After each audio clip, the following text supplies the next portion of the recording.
मुस्लिम league नून के जलसे की तैयारियां जोरों शोर से जारी हैं। मुस्लिम लीग नून की नायब सदर मरियम नवाज ने आज यहाँ जलसा करना है। इंतजामिया ने जलसे की तैयारी के दौरान फुटबॉल ग्राउंड की सीढ़ियां तोड़ दी। इंतजामिया से फुटबॉल ग्राउंड की सीढ़ियां और दीवार के तोड़ने की वजाहत मांगने पर इंतजामिया का कहना था कि सिक्योरिटी के पेश नजर सीढ़ियों को तोड़ना पड़ा है। याद रहे कि फुटबॉल ग्राउंड का काम हाल ही में मुकम्मल हुआ था, लेकिन जलसा की तैयारी के दौरान होने वाली हालिया बदइंतजामी के बायस ग्राउंड एक बार फिर अपनी पुरानी शक्ल इख्तियार कर रहा है।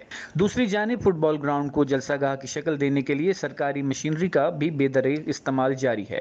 फुटबॉल ग्राउंड तोड़फोड़ की वजह से खिलाड़ियों में भी काफी गुस्सा देखने में आ रहा है। खिलाड़ियों का कहना था कि सरगोदा में ये सिर्फ एक ही फुटबॉल ग्राउंड है जहां पर हम फुटबॉल के मैच कराते थे, जो जलसागाह की वजह से तोड़फोड़ का शिकार हो रहा है। उम्मीद है कि पंजाब हुकूमत जलसे के बाद फुटबॉल ग्राउंड में की जाने वाली तोड़फोड़ की मुरम्मत करेगी।